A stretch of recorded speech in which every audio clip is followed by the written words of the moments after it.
Ok, muchas gracias a la doctora Cristina Romero. Bueno, una breve introducción. La doctora Cristina Romero obtuvo su doctorado por la Universidad de Granada y el Instituto de Astrofísica de Andalucía, estudiando ULIRCs en longitudes de onda de radio. Esas galaxias se llaman ULIRCs porque son ultraluminosas en infrarrojo. Y en estos momentos, la doctora está realizando un postdoctorado en la Academia Cínica Institute of Astronomy and Astrophysics en Taiwán. Y hoy nos va a hablar sobre las galaxias con las salas cunestelares más concurridas del universo. Así que de nuevo, muchas gracias doctora por su tiempo y por darnos esta charla. Así que, y una última aclaración, primero tenemos la charla y si tienen preguntas las pueden ir poniendo en el chat y al final tenemos el espacio para preguntas. Muchas gracias. Muchas gracias por la invitación a ustedes y bueno, bienvenidos todos. Les voy a hablar un poco sobre trabajo que hice durante mi doctorado y que después continúo haciendo, en específico con esta galaxia que estoy mostrando aquí. Pero sabemos que en el universo hay muchísimos tipos de galaxias, ¿cierto? Pero este en particular tiene algo muy especial y es que forma muchas estrellas. Pero, ¿qué cosa es una galaxia? Entonces vamos a ver aquí una galaxia, digamos, normal para poder ver la comparación. En una galaxia normal, digamos como nuestra Vía Láctea, que es una galaxia espiral, se compone de principalmente tres partes. La primera son miles de millones de estrellas y obviamente muchas tendrán sus sistemas planetarios. No sé si pueden ver el cursor. Sí se ve. Sí, ya. Entonces, una parte son esas estrellas que están allí, pero otra parte súper importante es el gas molecular que represento aquí con estas nubecitas, que es súper masivo. Aquí puse esta cantidad del orden de 10 a la 10 masas solares y para los que no están acostumbrados a esta notación científica, básicamente lo que eso significa es un 1 seguido de 10 ceros. ¿Ya?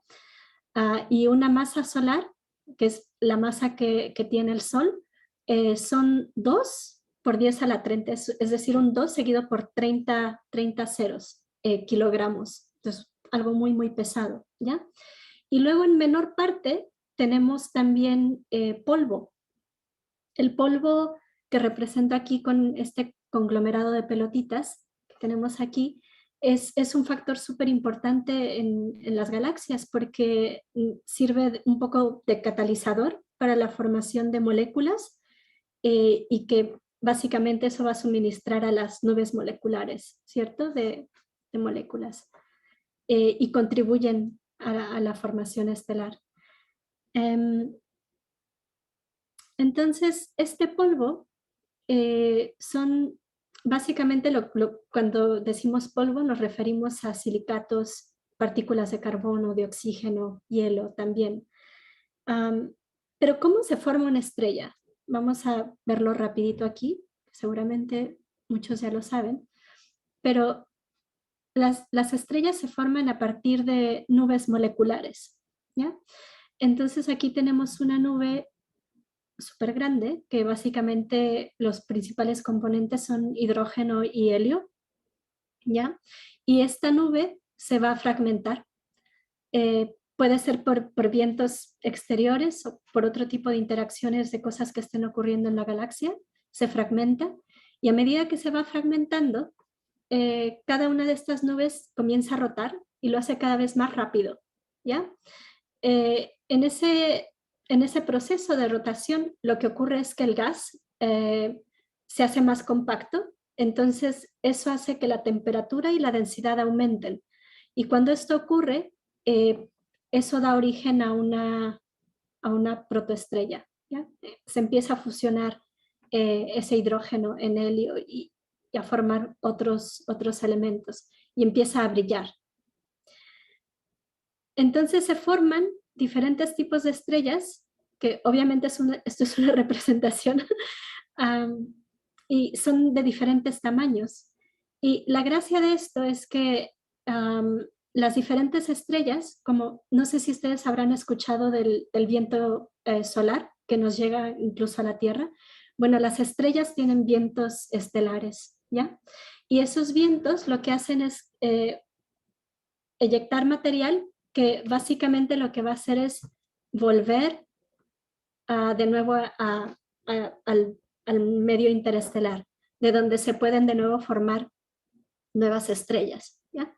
Pero no solamente tenemos estos vientos, también ocurre que dentro de las estrellas que se han formado, si alguna tuvo una masa mayor a 8 masas solares, que digamos que es un número, pero no necesariamente está allí, si es suficientemente masiva, lo que ocurre con esa estrella al final de su vida es que va a explotar como una supernova, ¿ya? Que es lo que quise representar aquí.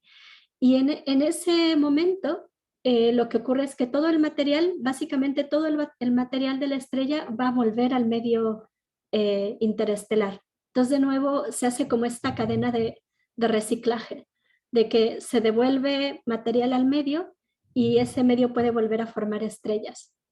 Entonces, una cosa bien importante que tomar en cuenta aquí es que galaxias como la nuestra, que son galaxias normalitas, solo una de cada 100 estrellas es masiva. Entonces, si nosotros queremos estudiar supernovas en nuestra galaxia, tenemos que esperar mucho tiempo, ¿cierto? Pero así como hay muchas estrellas en una galaxia, también hay muchísimas galaxias, ¿ya? Entonces, esta foto de aquí es una foto que tomó el Hubble en 800 órbitas. Se concentró básicamente en una región del cielo que estaba vacía o que se veía vacía a simple vista. Y entonces ahí observó, básicamente lo que se hace es tomar una foto, tomas otra foto y la juntas, y luego tomas otra foto, la juntas. Y con ese stacking lo que se gana es sensibilidad. Entonces se pueden ver objetos que antes no podías ver con una simple integración. Es como si dejaras tu cámara con el obturador abierto para que integrara. Y entonces puedes ver mucho más de lo que podrías ver en un segundo, ¿ya? Entonces lo que vemos aquí es que hay muchísimos tipos de galaxias y además miles de millones, ¿cierto? No las podemos ni contar. Podemos estimar, pero contar tal cual es difícil. Y bueno, las que vemos aquí en colores un poco más rojos son las que están, digamos, más lejos, ¿ya? Entonces ya en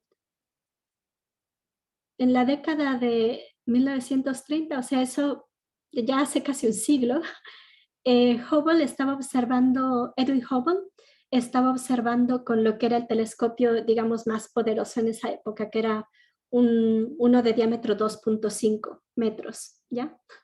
Y él se dio cuenta que había como, que podía clasificar a las galaxias de acuerdo a su morfología, simplemente cómo se veían en el cielo. Y se dio cuenta que algunas, perdón, algunas de ellas son elípticas, como estas que vemos acá a la izquierda, y entonces están clasificadas de acuerdo a qué tan elípticas son, y se les pone esta letra E al principio, ¿ya? Pero luego hay otras que empiezan a mostrar estructura como de brazos y barras incluso. Entonces, estas son galaxias espirales y estas elípticas. Pero ¿esto qué cosa estaba diciendo? ¿Estaba diciendo que unas se transforman en otras?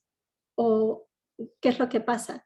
Y nosotros hoy día, simplemente viendo esto, no podemos saberlo, ¿cierto? Porque los cambios en las galaxias toman miles de millones de años, pero sí podemos inferir algunas cosas. Entonces, por ejemplo, si uno sale a la calle y ve niños, puedes ver niños puedes ver unos niños un poco más grandes, adolescentes, entonces entiendes que estos niños están creciendo y se convierten en adultos, ¿cierto? Entonces, eh, hay otra pieza que nos hace falta, porque están esas galaxias elípticas y esas galaxias espirales, pero también vemos muchas otras galaxias. No sé si pueden ver el título aquí. Hay muchas otras galaxias que se ven bastante irregulares. Y la cosa es, ¿qué es lo que pasó aquí, cierto?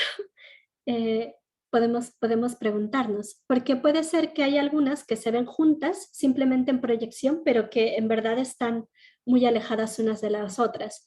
Sin embargo, las que vemos aquí parece que están interactuando, porque hay material que está como, que parece una cola de marea. Entonces, ciertamente no podemos saber qué pasó, pero podemos, como dije antes, como tomar fotos de diferentes etapas. Entonces, esto es básicamente lo que se ha hecho y se ha visto que la transformación galáctica se da por fusión. Entonces, tenemos dos tipos de fusiones, una que llamaríamos menor, que básicamente tenemos una galaxia espiral grande y una más pequeña, y lo que pasa es que esa galaxia más pequeña, cuando interactúa con la grande, le da como material simplemente es absorbido por esa otra galaxia. Y el resultado es que tenemos una galaxia espiral más grande, ¿ya? Con más material. Y bueno, vemos ejemplos así en el cielo, como el que muestro aquí en esta foto. Ahora hay otros tipos de fusiones que también podemos inferir si vemos como diferentes fotos, ¿ya? Entonces podemos ver aquí esta secuencia de galaxias que primero empiezan alejadas y se van acercando, y a medida que se van acercando, se van distorsionando, ¿ya? Hasta que, ¿qué pasa? Se juntan en una sola galaxia. Y lo que pasa en ese momento es que en esa fusión hay muchísima formación estelar y entonces terminamos con galaxias que se ven como esta, como esas galaxias elípticas que mostraba antes. ¿Y cuál es la diferencia principal entre este tipo de galaxias y las espirales? Las espirales lo que ocurre es que tienen material suficiente para seguir formando estrellas y las galaxias elípticas lo que vemos es que tienen ya súper poco gas y más bien han formado ya tantas estrellas que su población está envejecida. Entonces, ahí podemos tener como pistas también viendo el contenido de gas molecular y el contenido de estrellas y qué tipo de estrellas tienen. Entonces, más o menos así es como podemos saber cómo se transforma una galaxia. Otra forma en la que podemos ver esto es usando simulaciones. Y es lo que les muestro en esta simulación que tomé de la página de la NASA y la ESA. Tenemos aquí una galaxia espiral, pero ahí al fondo tenemos, no sé qué es esa cosa que está brillando ahí en medio, pero tenemos esta otra galaxia espiral que también es muy grande y se están acercando.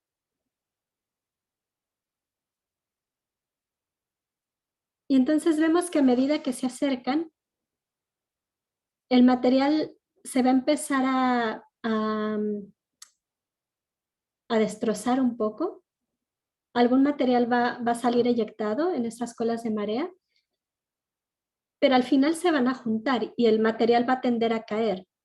Y entonces, ¿qué pasa cuando tienes material que está siendo concentrado en una región? Bueno, empieza a fragmentarse, empieza a formar estrellas, ¿cierto? Como hemos visto antes. Y lo interesante de esto es que esto ocurre un montón de veces. ¿Por qué? Porque es cierto que el universo está en expansión, pero las galaxias viven en grupos. Entonces, en esos grupos, las galaxias interactúan y es porque están unidas gravitacionalmente. Entonces, en algún momento puede ocurrir lo que hemos visto aquí en el video. Y de hecho, eso es digamos, el futuro. de lo que va a pasar con la Vía Láctea. ¿Ya? La Vía Láctea está en un grupo se llama el grupo local, con otras galaxias, y hay otra que es muy masiva, que está relativamente cerca, y se ha encontrado que la velocidad a la que se está acercando, que la Vía Láctea y Andrómeda se están acercando, indica que en 4.500 millones de años, básicamente van a formar una sola galaxia, que bueno, aquí hemos llamado Lactoandrómeda.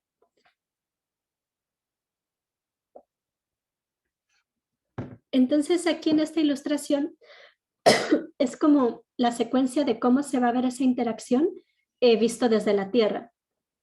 Obviamente para entonces quizás ni siquiera estaremos allí, porque para entonces el Sol mismo ya estará en sus etapas finales de vida. Entonces, si bien es cierto que la distancia entre estrellas es muy grande y puede ser que no haya choques entre estrellas, el gas sí que va a interactuar y va a formar nuevas estrellas. Entonces el cielo, por supuesto, que va a cambiar. Entonces podemos ver aquí cómo se está dando esa interacción, y al final terminamos con un fondo súper luminoso, ¿cierto? Entonces, tenemos esas simulaciones, pero y luego, ¿cómo estudiamos esas galaxias? Bueno, los astrónomos en verdad tenemos nombres súper aburridos ah, para los objetos que estudiamos. Muchas veces son simplemente un número dentro de un catálogo, por ejemplo, este que se llama NGC. Aquí estamos viendo un par de galaxias que están en interacción, que se llaman, bueno, NGC 4038 y 4039. Estas galaxias, muchas veces cuando están en interacción, podemos ver unas formas súper interesantes que podemos comparar con cosas que tenemos aquí en la Tierra. Entonces, bueno, a alguien se le ocurrió que habrá visto un bicho de este tamaño, que esto parecían las antenas de un bicho, ¿ya? Súper grandes. Y hay otras galaxias muy bonitas. Aquí les muestro otra que me gusta mucho, que bueno, tiene ese nombre, ESO 593, bla, bla, bla, que está a 600 millones de años luz de nosotros. Pero pueden ver que tiene estas colas que salen de la parte central donde están las galaxias. Y esto se piensa que es la interacción de 3 galaxias, ¿ya? Entonces no solamente ocurre con 2, ocurre con más, si están en grupos. Y bueno, esta galaxia se le ha llamado el bird o el pájaro. Es lo que quería mostrar aquí. Muy bien. Entonces, como les decía, en la interacción de galaxias, lo que ocurre es que el gas y el polvo van a empezar como a fluir hacia las zonas nucleares, se van a concentrar allí. Y eso lo que genera son estallidos de formación estelar, que es lo que quiero representar aquí con con estas flechas.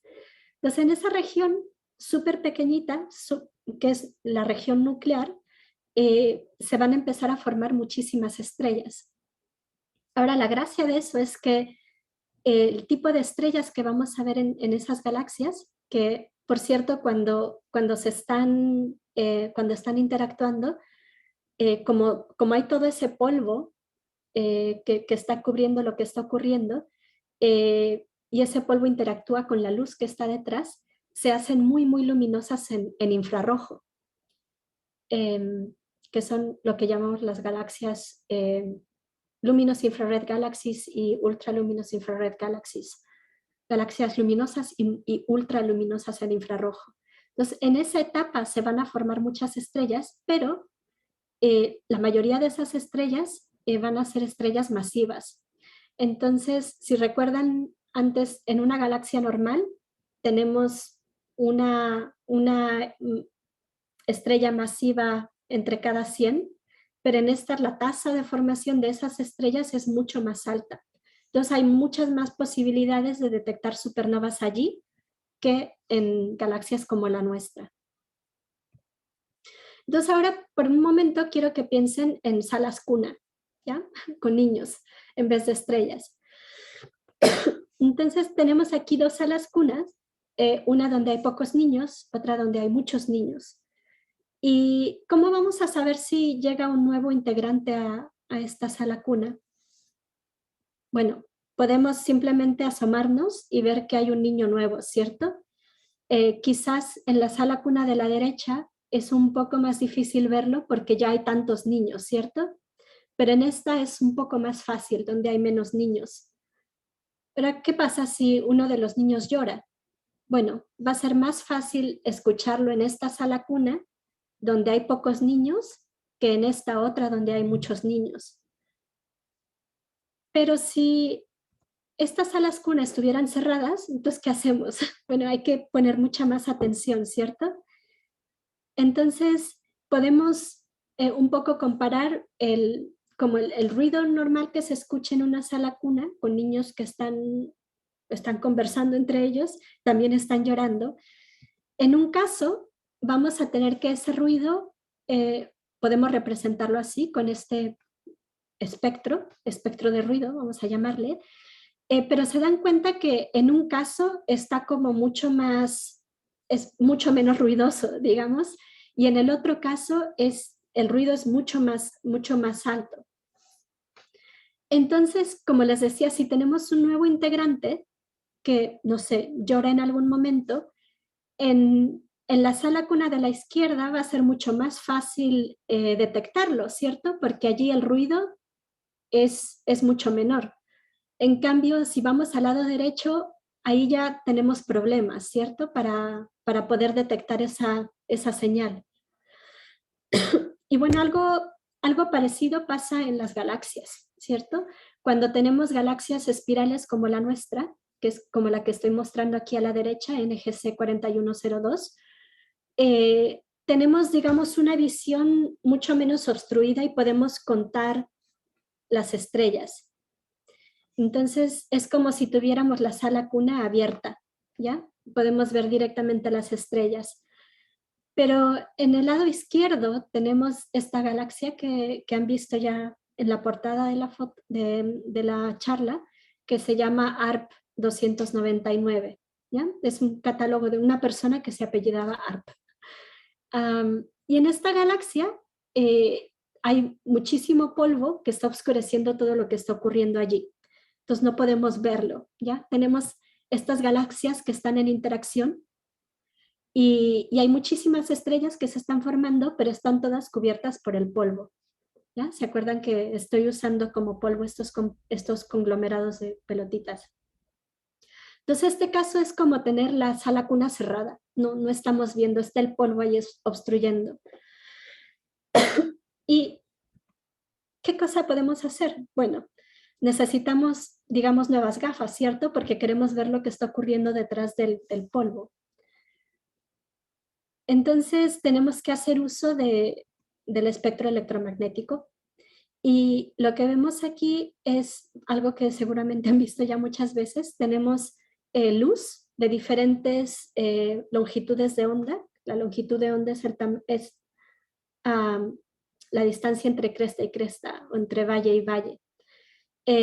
Y a medida que esa longitud de onda se va haciendo más cortita, digamos, tenemos como la luz más energética, que, bueno, la hemos experimentado, por ejemplo, con los rayos UV del sol, de los que nos tenemos que proteger, cuando vamos al médico, que nos sacan radiografías, ¿cierto? Y mientras más vamos hacia longitudes de onda más grandes, es como comparar esa longitud de onda con cosas que ya podemos ver más fácilmente, ¿cierto? Como pájaros, otros animales, árboles como las secoyas, que son súper grandes. Y en nuestra vida diaria tenemos algunos instrumentos que hacen uso de este tipo de luz, ¿cierto? En las diferentes longitudes de onda. Y bueno, en astronomía también se han hecho instrumentos que nos permiten ver todo este tipos diferentes de luz. Entonces, lo que vemos realmente con nuestros ojos es una parte súper pequeñita, que es la que ven aquí con este arco iris.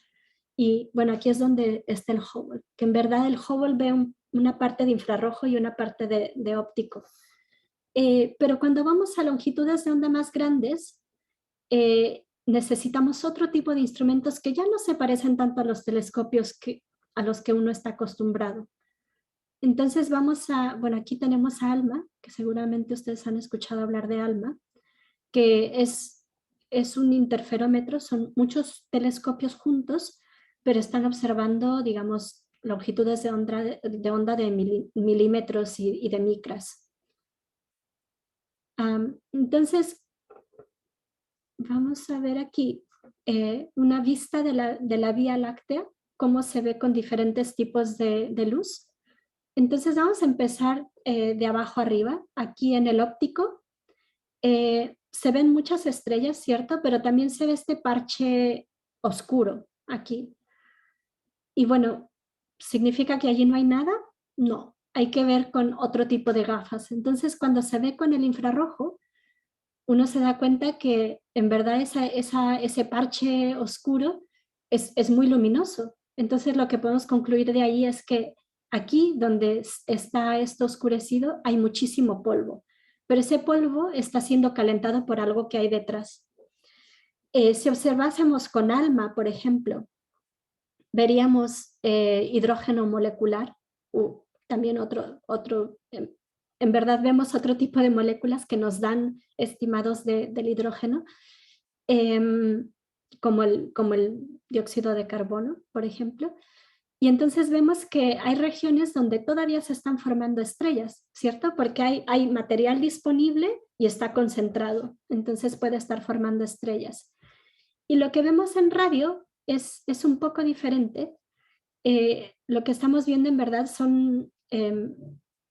gran parte son electrones que están siendo reacelerados por campos magnéticos. Es un tipo de luz que podemos, de luz que podemos ver en radio. Hay otros fenómenos que se pueden ver en radio, pero en verdad en esta charla vamos a concentrarnos más en eso, se llama emisión sincrotrón y es básicamente esos electrones que son reacelerados por campos magnéticos. Entonces, ¿cómo podemos entender esto? Si tenemos aquí una partícula de polvo, un conglomerado de polvo, lo que pasa es que si hay, perdón, si hay luz que es del tamaño un poco menor que el polvo mismo, pues el polvo va a absorber esa luz y después la va a radiar. Y la va a radiar a longitudes de onda más grandes. Entonces, es una luz, digamos, menos energética, ¿ya? Pero, ¿qué pasa con longitudes de onda mayores que el polvo, que el tamaño del polvo? Bueno, el polvo no tiene que hacer nada, no la va a absorber, simplemente la va a dejar pasar, ¿ya? Y es lo que pasa con el radio. Entonces, para nuestros propósitos, si queremos ver lo que hay detrás del polvo, nos conviene usar este tipo de longitudes de onda que el polvo no entorpece su paso, ¿cierto? Entonces, lo que pasa detrás del polvo, bueno, pasan varias cosas. Hablamos ya de las estrellas que están naciendo, pero también tenemos las estrellas que están muriendo. Y si nos concentramos en las estrellas que son muy masivas, arriba de 8 veces la masa del Sol, ¿cómo podemos detectar la estrella y la supernova? Vamos a ver. Entonces, tenemos que ver a través del polvo, pero también tenemos que ser capaces de resolver, ¿cierto? Las diferentes estrellas. Entonces, tenemos primero que cuando las estrellas se están formando y cuando nacen y cuando están viviendo, digamos, se pueden detectar a través del polvo, pero no las vamos a ver tan luminosas, ¿ya? Lo que pasa con una estrella masiva es que en sus etapas finales ha quemado ya muchísimo hidrógeno, ya básicamente el hidrógeno lo tiene solamente en su capa exterior, y lo ha quemado todo y lo ha convertido en helio. El helio se ha convertido en carbono, oxígeno y así. Y el punto es que al final se hace como esta estructura de cebolla y en el centro se forma hierro. Y ese hierro viene del silicio. El silicio, esa transformación del silicio al hierro ha durado quizá un día. mientras que las otras etapas han durado miles de millones de años. Cuando ocurre esto, esta formación del hierro, en verdad la estrella ya no puede combinar el hierro y formar otro elemento más pesado, porque esa es una reacción que en vez de liberar energía, necesita energía del medio. Entonces la estrella ya no tiene esa manera de sustentarse. Entonces, en vez de producir esa presión del gas que va hacia afuera y que contrarresta la gravedad, ahí ocurre un desequilibrio y la estrella al final explota. Lo que ocurre es que esa presión ya no soporta la gravedad, entonces las capas externas caen sobre el núcleo se condensa todavía más, se hace todavía más denso y el material extra rebota sobre esa superficie y genera esto que llamamos faros brillantes, que son las supernovas. Entonces hay muchísimo material que sale, pero tenemos un remanente para este tipo de supernovas. Se puede convertir en una estrella de neutrones que si empieza a girar muy rápidamente se convierte en un púlsar, pero también dependiendo de la masa inicial de esa estrella se puede convertir directamente en un agujero negro. Y vamos a hablar un poquito más tarde sobre los agujeros negros. Pero el punto es que las estrellas masivas viven tan poco comparadas con estrellas como el Sol, que casi es lo mismo ver a una estrella nacer que una estrella morir, en el caso de las estrellas muy masivas. Entonces, si queremos contar cuántas estrellas están naciendo, al final podemos simplemente usar como su versión brillante, que son las supernovas, y contar esas, ¿ya? Y eso nos da una idea de cuántas estrellas se están formando en cada galaxia.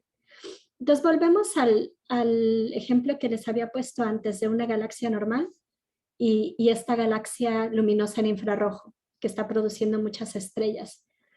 Y como ven aquí, en una galaxia normal podemos esperar una supernova cada siglo, o sea, muy poco. Pero cuando vamos a estas fábricas de estrellas, podemos ver todo el tiempo que hay supernovas explotando. Y dependiendo de su luminosidad, hay una relación empírica que te dice qué tan luminoso es el infrarrojo, entonces cuántas supernovas vas a poder ver por año. Y el punto es que en este tipo de galaxias en interacción, que se hacen muy luminosas en infrarrojo, podemos ver de 1 a 2 supernovas por año o más.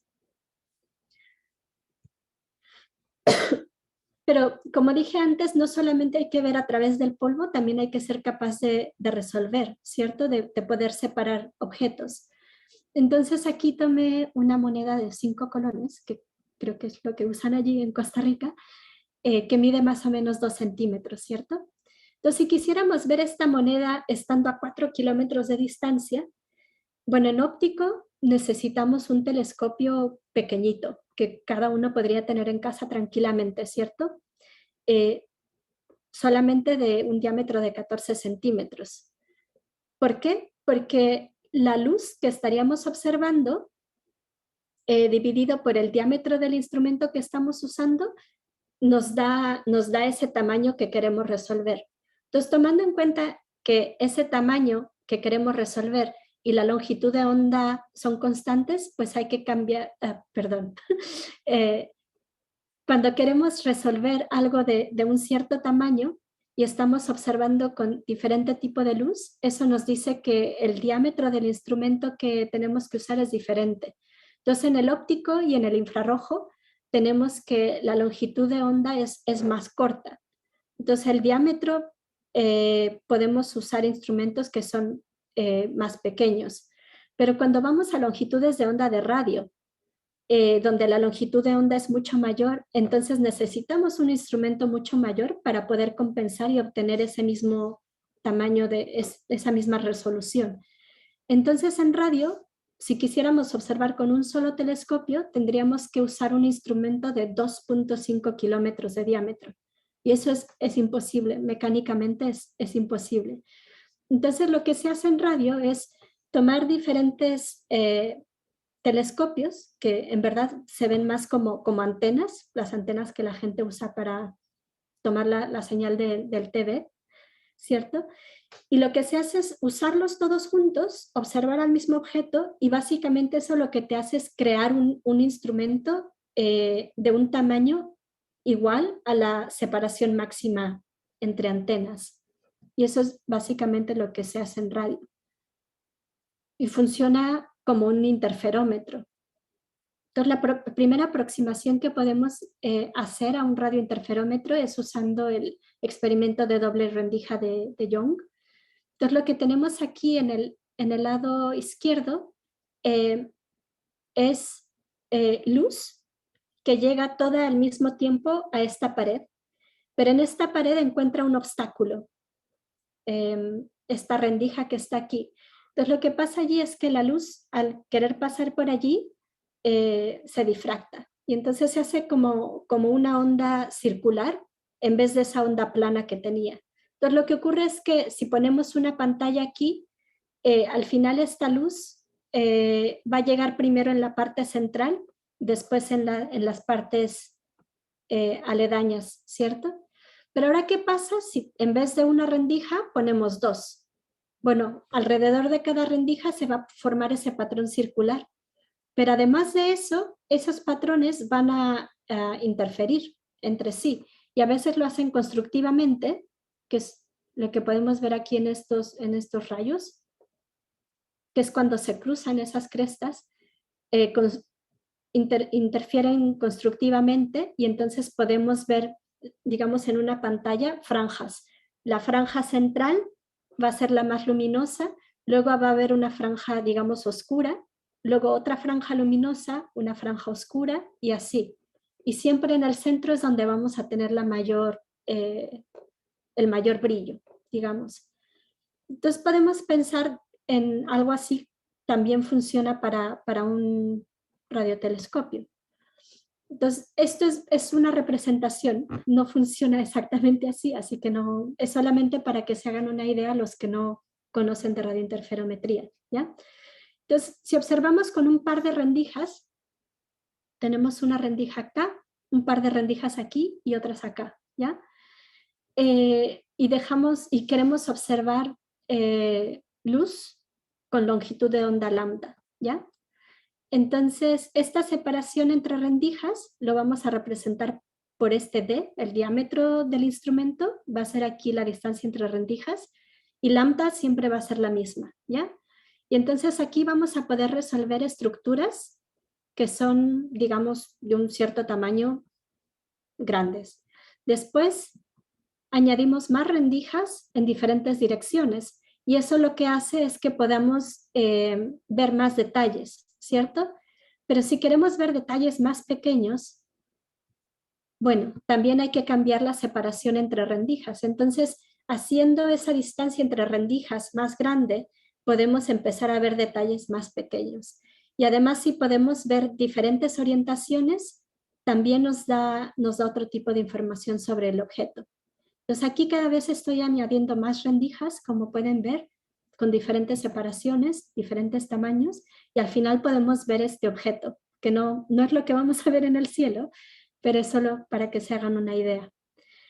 Entonces, un radiointerferómetro funciona de una manera parecida en el sentido de que estas rendijas, en verdad no son rendijas, son antenas, y las tenemos a diferentes separaciones con diferentes orientaciones unas de otras. Entonces aquí les estoy mostrando algunos radiointerferómetros que son los que yo he usado, digamos, desde que empecé a estudiar radio. Y hay una gracia aquí, que es que estos instrumentos que están en Estados Unidos, que es el Very Large Array y el Very Long Baseline Array, sí, VLBA, estos dos instrumentos en verdad son muy bonitos porque las antenas son todas iguales. Entonces, es verdad que en este caso del VLBA, las antenas están en sitios geográficos súper diferentes, mientras que en el VLA están conectadas, digamos, en la misma zona geográfica. Pero ya que las antenas sean iguales, te ayuda muchísimo porque te dice que la calidad de esa rendija es la misma que de esta otra rendija. Pero en verdad en el mundo se han empezado a usar muchos telescopios que antes eran estaciones para GPS o que se usaban incluso para fines militares y se han empezado a transformar, sobre todo en África están haciendo eso ahora, de retransformar esas antenas para usos astronómicos. Entonces, estos son otros arreglos que yo he estado usando. Este se llama eMerlin, que está en Inglaterra. Y como podemos ver aquí, son telescopios diferentes, ¿cierto? Hay algunos que el plato no tiene como esa superficie tan fina como tienen estos otros de acá. Y hay un arreglo interferométrico que, bueno, se llama European VLBI Network, que no es solamente europeo, en verdad, porque tiene un acuerdo con colaboradores en Sudáfrica, en Estados Unidos, bueno, esto es Puerto Rico, pero también colabora con observatorios en Estados Unidos, en Rusia, en China, en Corea, y esta red se sigue extendiendo hoy día, siguiendo el ejemplo de lo que ha hecho el Square Kilometer Array, de dar dinero para que se transformen antenas en África. Bueno, también hay varias que se están transformando en Asia. Entonces esta red va a crecer, crecer, crecer. Esto es muy parecido a lo que hoy día existe con el telescopio del horizonte de eventos, el EHT, del que de hecho por eso es que he venido yo a Taiwán a trabajar para el EHT y en particular para el telescopio que estamos manejando desde aquí de Taiwán, que el telescopio está en Groenlandia, no está en Taiwán. Pero el punto es que son todos telescopios diferentes. La diferencia con el EHT es que esos telescopios están equipados para observar ondas milimétricas, mientras que estos de aquí son casi todos centimétricas, ¿ya? Entonces es como la diferencia entre un radio interferómetro y uno que es más un interferómetro para ondas milimétricas, que serían ALMA y el EHT. Muy bien. Entonces, ahora vamos a esta galaxia de la que les he estado poniendo fotos todo el tiempo, que se llama ARP 299. Entonces, aquí tenemos una...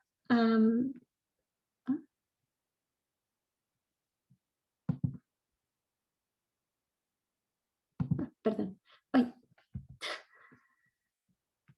no sé qué hice.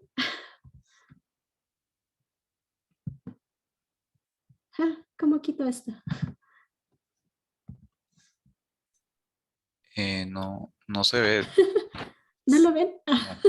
Tengo una cosa aquí entre medio que no sé cómo... Oh, lo siento.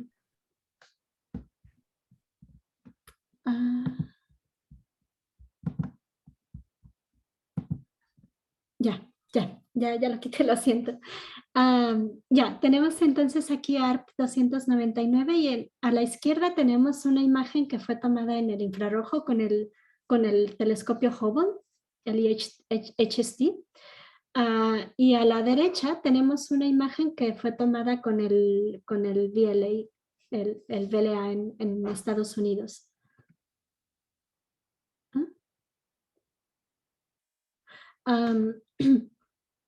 Entonces aquí tenemos que ARP 299 es un merger, es un sistema de dos galaxias que están en interacción y los núcleos principales los llamamos A y B1, ¿ya? Que en esta imagen de infrarrojo no se ve muy claramente y luego se ven estas otras componentes D que no tiene nada que ver con el sistema, es una fuente de fondo, y esto C' y C, que son en verdad regiones que están en la zona de interacción, pero digamos que las galaxias principales en esta interacción son A y B1, ¿ya? Entonces ya se ve súper diferente esta imagen en radio que esta otra en infrarrojo, ¿cierto? Hemos como podido verlos por separado los núcleos.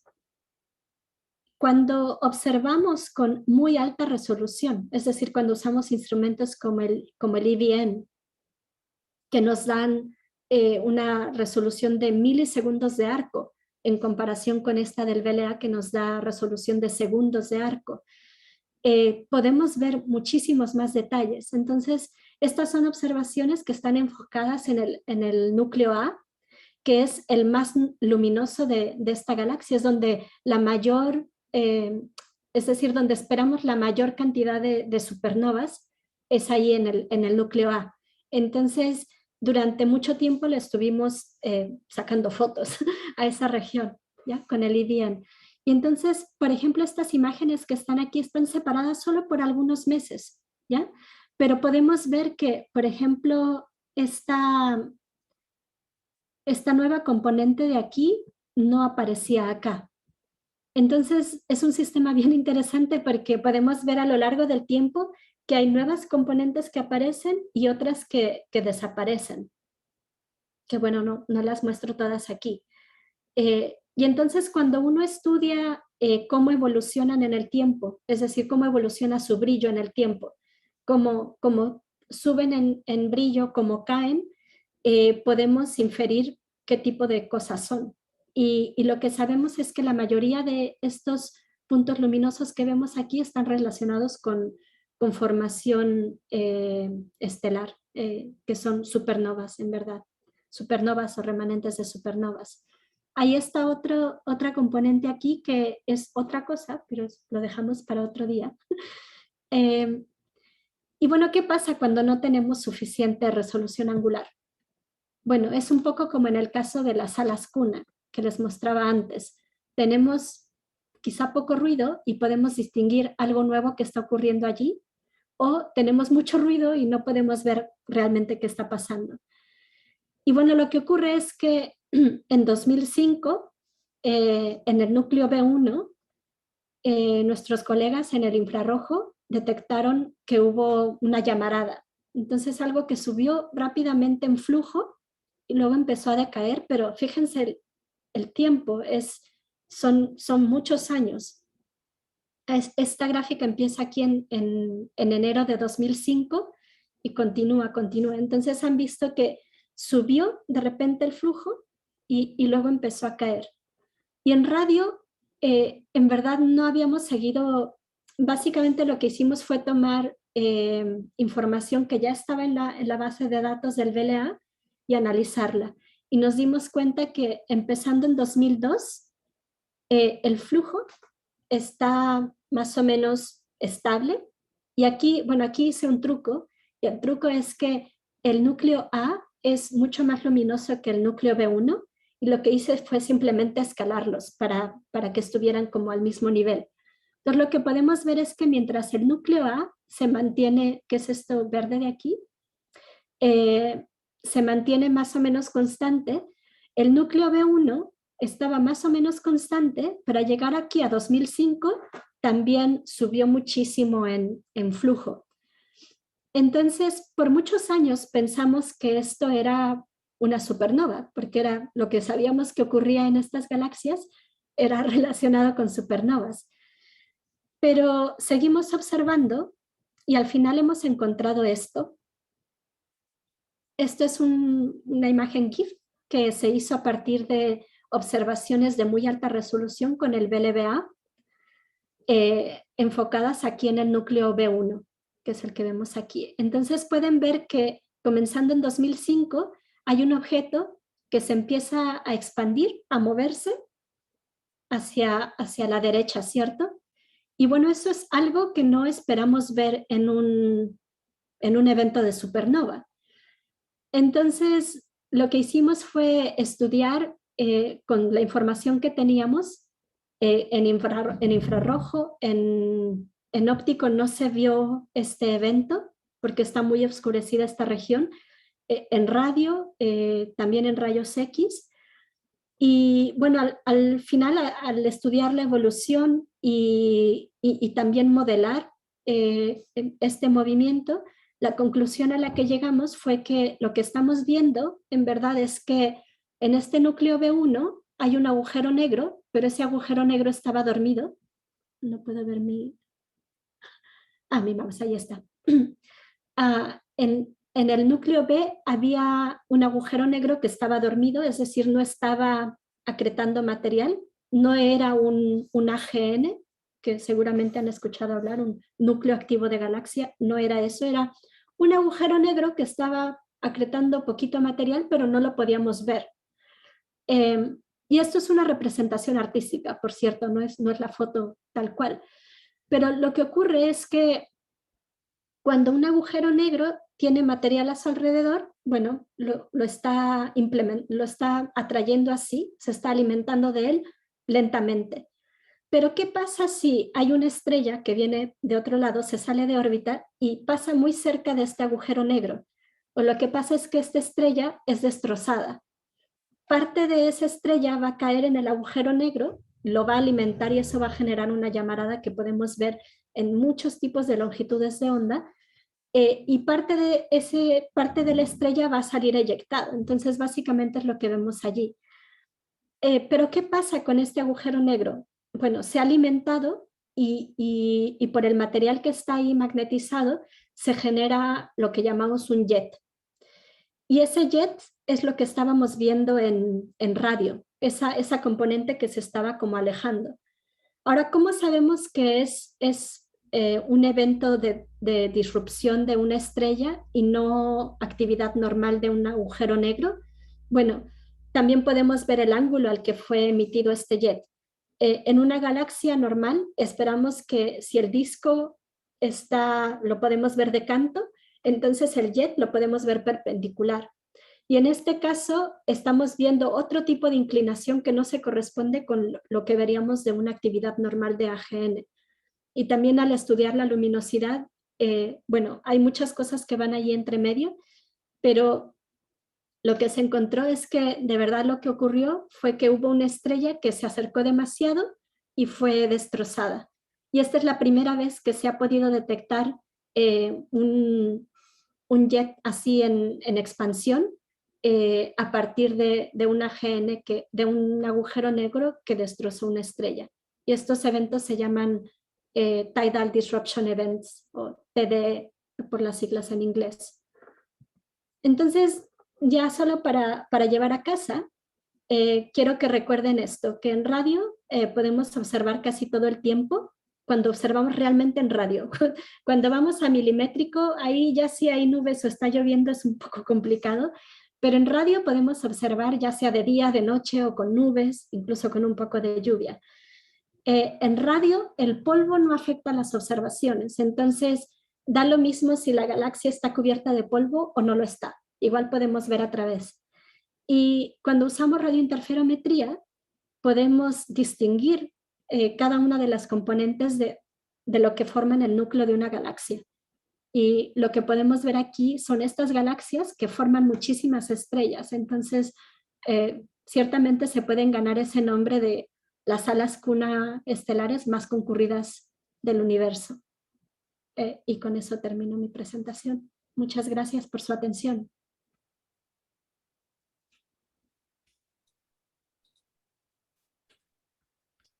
Muchísimas gracias, doctora Muchas Cristina. gracias. Gracias. Gracias a ustedes.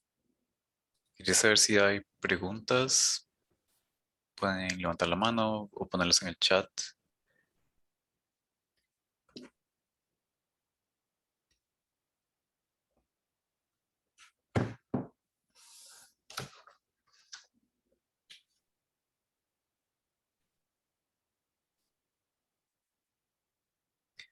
Ok, dice Douglas que si vamos a compartir la grabación, sí. Y luego se estará compartiendo en el canal del hub.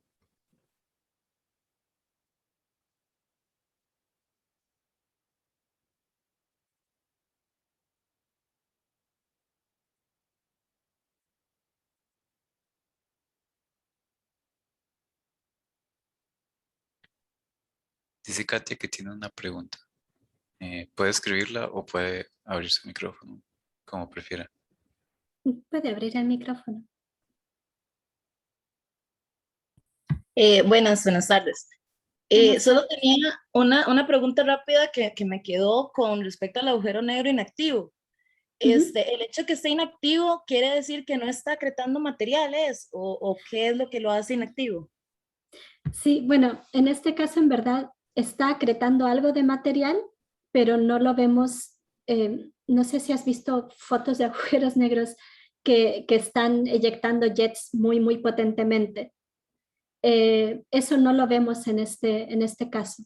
Y el punto es que las maneras que tiene un agujero negro de, em, como de dar feedback al medio, puede ser radiativamente o puede ser también cinemáticamente. Entonces, hay veces que es más como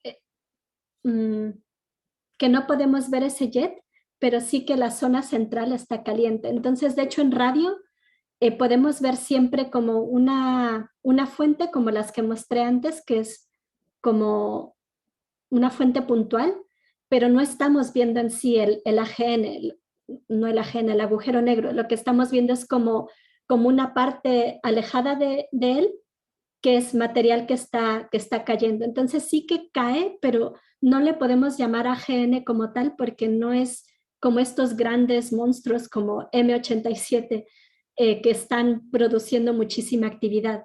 Es, digamos que es que pasa muy desapercibido.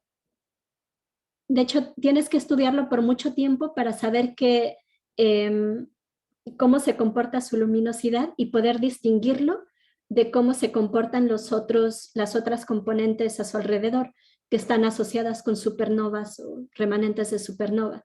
Entonces sí que está acretando algo de material, pero no es poderoso, no es un AGN como el que vimos en esa foto que entregó el IHT hace un par de años de M87.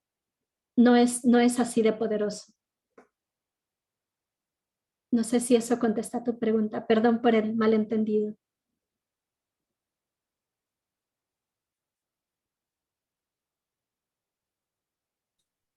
Dice Katia, perfecto, muchas gracias. Gracias. Luego hay otra pregunta. Dice Juan Carlos, hola, buenas noches. En la fusión mayor, dos galaxias en espiral siempre forman una galaxia elíptica. Si siempre lo hacen, eso no lo sé. Es lo que podemos inferir eh, por simulaciones, pero si siempre lo hacen, no lo sé. Quizá también depende mucho de si están interactuando con otra cosa al final. Y cuánto tiempo tardan tampoco, bueno, es mucho tiempo, no lo podemos ver en una vida. Ok, perfecto. Luego un comentario, no es una pregunta. Muchas gracias, doctora. Excelentes explicaciones y las analogías con las alas cunas son muy interesantes y útiles para entender todo lo que está sucediendo. Gracias, Eduardo. Gracias. ¿Alguna otra pregunta? Todo quedó muy claro. Buenas noches, doctora. Yo tenía, Buenas noches. eh, bueno, usted dijo que, por ejemplo, para ver estos, así como representados en simulación, se tomaban así de una base de datos, pero mi pregunta sería, ¿hay como una rúbrica a seguir o dependiendo de lo que se quiera estudiar, se hacen esas simulaciones? Así respecto a los datos que se toman de la base de datos que mencionó. La base de datos en verdad son observaciones. Para las simulaciones, yo no hago simulaciones, pero yo lo que sé es que toman condiciones iniciales, por ejemplo, de qué tan rápido se están acercando las galaxias entre sí, cuánto material tienen. Pero más no te podría contar porque no trabajo en eso. Eh, pero no es una base de datos, digamos que ellos crean como bueno, no sé si en verdad toman, quizás pueden tomar información de bases de datos que hay de galaxias, de qué tan pesadas son en grupos de cuántas galaxias viven y así. Pero no te podría decir, en verdad, porque no trabajo en eso. Ah, sí, está bien, muchas gracias. De nada, lo siento.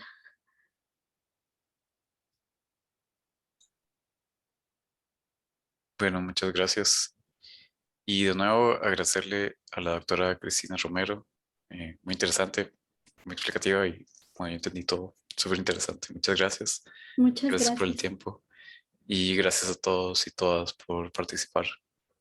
Nos estaremos hablando. Gracias. Gracias, buenas noches. Buenas noches.